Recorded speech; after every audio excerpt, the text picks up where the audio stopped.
ఈ మీటింగ్కు మా పిలుపు మన్నించి వచ్చిన తెలుగు ప్రముఖులందరికీ, అదేవిధంగా సంఘ అధ్యక్షులు, ప్రధాన కార్యదర్శులు, ఇండస్ట్రియలిస్టులు, చాలామంది బిజినెస్ వ్యక్తులు వచ్చారు. కవివర్యులు కానీ లిటరరీ అన్ని గ్రూపుల వాళ్ళని పిలిచాము, ఇక్కడికి ఆహ్వానించడం జరిగింది.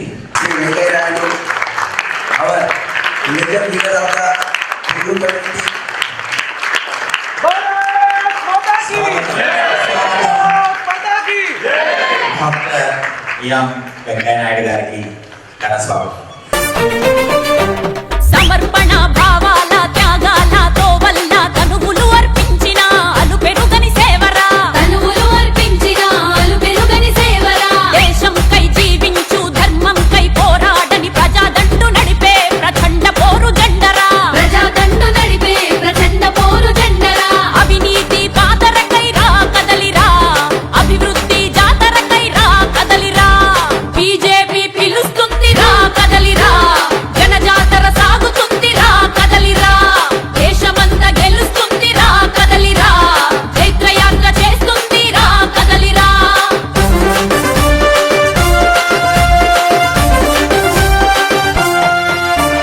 కాశ్మీరం కాపాడగ కన్ను మూసిన యోధుడు శ్యామ ప్రసాద్ ముఖర్జీ శ్వాసవై కదలిరా, శ్యామ ప్రసాద్ ముఖర్జీ శ్వాసవై కదలిరా. ఏకాత్మ మానవత భావాన్ని ఎలుగెత్తిన దీన దయాళ్ ఉపాధ్యాయ ఊపిరివై కదలిరా, దీన దయాళ్ ఉపాధ్యాయ ఊపిరివై కదలిరా. వాజ్పేయి తేజమై రా కదలిరా, అద్వానీ శౌర్యమై రా కదలిరా. బీజేపీ పిలుస్తుంది రా కదలిరా, జనజాతర సాగుతుంది రా కదలిరా. దేశమంతా గెలుస్తుంది రా కదలిరా, చైత్రయాత్ర చేస్తుంది రా కదలిరా. బీజేపీ పిలుస్తుంది రా కదలిరా, జనజాతర. వీరిని వెల్కమ్ స్పీచ్, అదేవిధంగా వెంకయ్య నాయుడు సార్ గురించి కొంచెం క్లుప్తంగా మన వచ్చిన ప్రేక్షకులకు తెలపాలని కోరుకుంటున్నాను. ఈనాటి కార్యక్రమానికి మన ముఖ్య అతిథి, మన తెలుగు ముద్దుబిడ్డ, top leader of Telugu community Shri Venkaiah Naidu garu వచ్చారు. It is a very happy day sir. Today more than 70 organizations from all corners of Mumbai and Thane, MMRD region, spreading almost like 100 kilometers have come here. They are all office bearers of various organizations from all castes and communities, and we live here irrespective of our Telangana, Andhra, we are all together. And Maharashtra Telugu Manch, I am the president, and we have lakhs of members and connected all Maharashtrians and Telugu people, and doing our activities for development of the community. Everybody knows Naidu sir, but I will take 1 minute to introduce. The Naidu sir profile is almost running out of 3 pages, but I would like to share a few things. Naidu sir is 67 years, young and energetic Telugu bidda with over 45 years of political experience. That's it. Lot of ups and downs, and was in politics from the age of 25. So he has done lot of activities all over United Andhra Pradesh and all over India, and BJP and all activities. This office I will email to all the members who have registered here, so that I can cut the time and give to our honorable president. Before giving this further, I would like to share a few things about Telugu community. So Telugu community in Mumbai is about 10 to 12 lakhs, and a lot of people are now in good state, but still there are lower set of the society who have lot of difficulties. We have few issues. We do not have direct trains to Nizamabad, that is one thing. Then some of the trains are not stopping at Thane station. A lot of people live around Thane, so they have to either come to Dadar or get down at Kalyan. So in between 25 kilometers, many people, Telugu people in Vashi, Thane areas, Mulund, Nandu, have a lot of difficulties. If we can request Honorable Railway Minister to just give 1-2 minutes stop, it will really help a lot of people. Then we also have some issues, like a lot of colleges are there, linguistic minority. But Telugu linguistic minority, we don't have any degree college. Earlier there was South Indian Education Society School and college. This is I am only linguistic for all south. Now as per the government rule, they have to do only one language. So they opted for Tamil. So Telugu people do not have any admissions on a merit basis or a preferential treatment. That is one thing. And state Telugu people, out of that 75% fall under admission. They are all categorized under SBC. So 1994, the GR, the government has given 2% reservation, but it is not being implemented fully by the Congress governments. Now we have taken up with this BJP government. With your help, sir, I think it will be faster and better. And I request my committee of MPM to just to hand over this memorandum to our President or Minister, sir.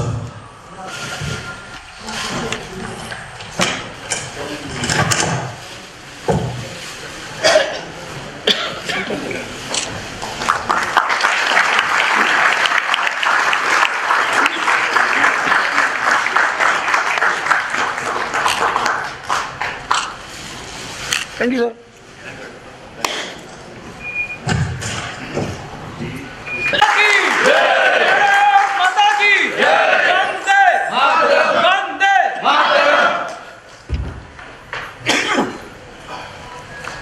ఈ సమావేశ నిర్వహణకర్త శ్రీ జగన్ బాబు మరియు ముంబై చుట్టుపక్కల ప్రాంతాల్లో నివసిస్తున్న తెలుగు సోదరీమణులు సోదరులు వివిధ సంఘాల యొక్క ప్రతినిధులు ఈ సాయం సంధ్యా సమయంలో చక్కని వాతావరణంలో మీరందరూ ఒక చోట ఏకీకృత కావడం, అది కూడా చాలా తక్కువ సమయంలో మీకు సమాచారం అందినప్పటికీ కూడా మీరందరికీ రావడం చాలా సంతోషం. ముందు అందరూ దయచేసి వాళ్ళు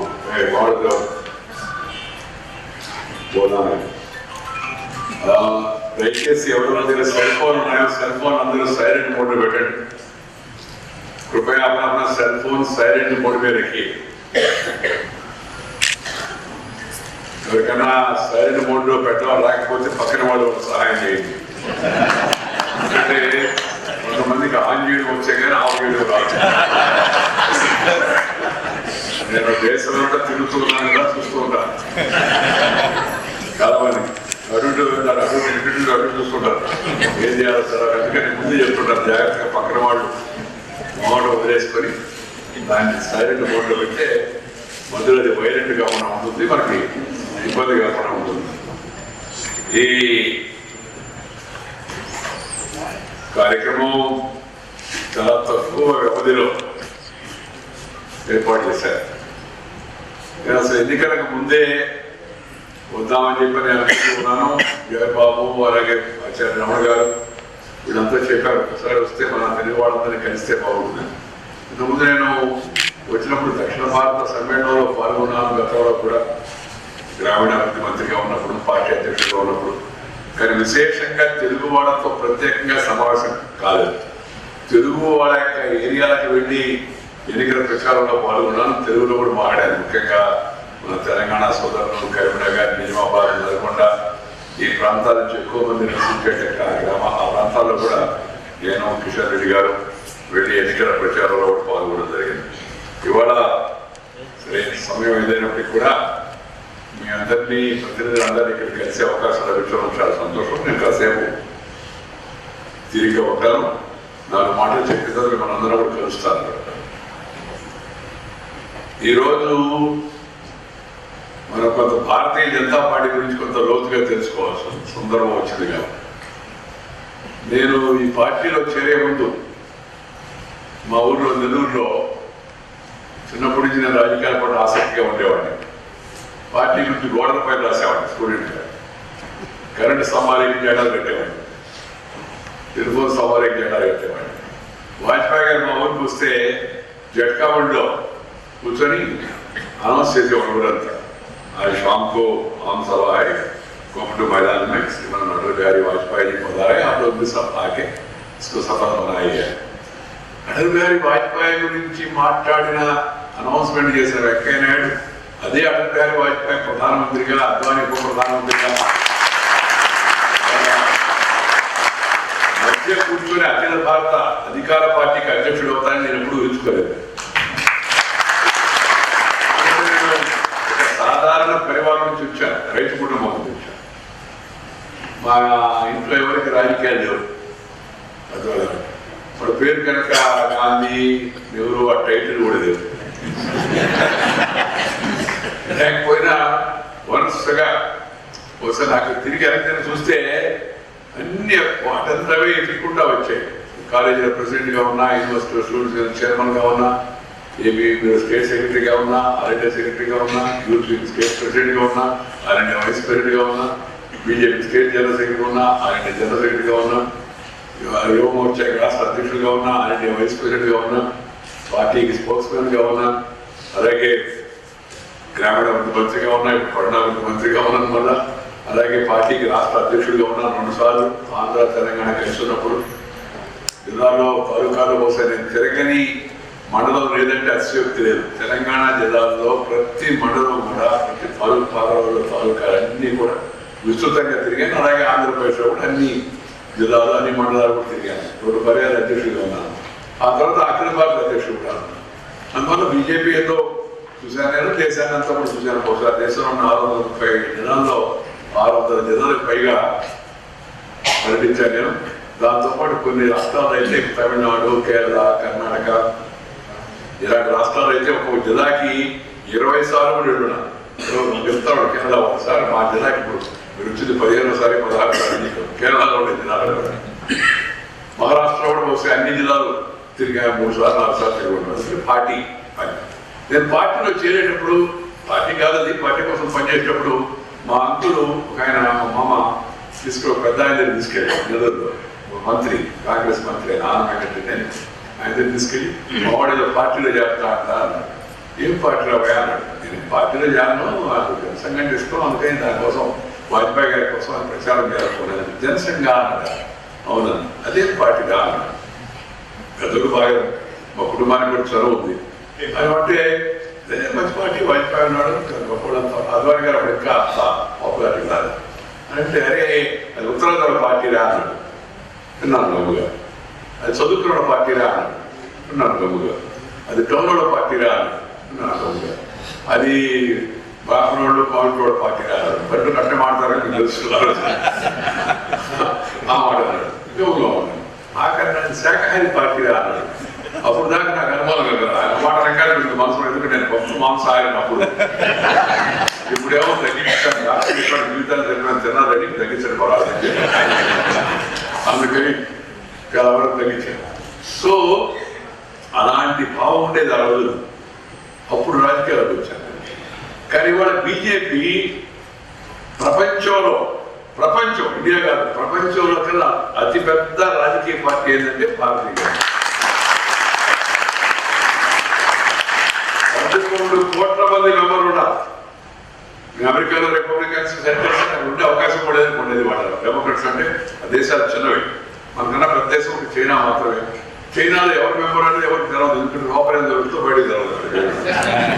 అందుకని ప్రజాస్వామ్య దేశంతో మనం పోల్చుకోవాలి. సో ప్రపంచంలో ఏ దేశంతో పోల్చినా, ఏ పార్టీ చూసినా బీజేపీ వాళ్ళ పెద్ద పార్టీ. తర్వాత ఒకప్పుడు ఉత్తరాది పార్టీ అనే బీజేపీ వాళ్ళ అండమాన్లో బీజేపీ జెండా, municipal chairman BJP, zilla parishad chairman BJP, Andaman MP BJP, అలాగే కన్యాకుమారిలో బీజేపీ వాళ్ళ ఎంపీ, సెంట్రల్ మినిస్టర్ కూడా. కాశ్మీర్లో బీజేపీ వాళ్ళ గవర్నమెంట్ ఉంది. కాశ్మీర్ ఆశ్చర్యం, ఏ కాశ్మీర్ యొక్క సమైక్యత కోసం డాక్టర్ శ్యామప్రసాద్ ముఖర్జీ ప్రాణత్యాగం చేశాడు.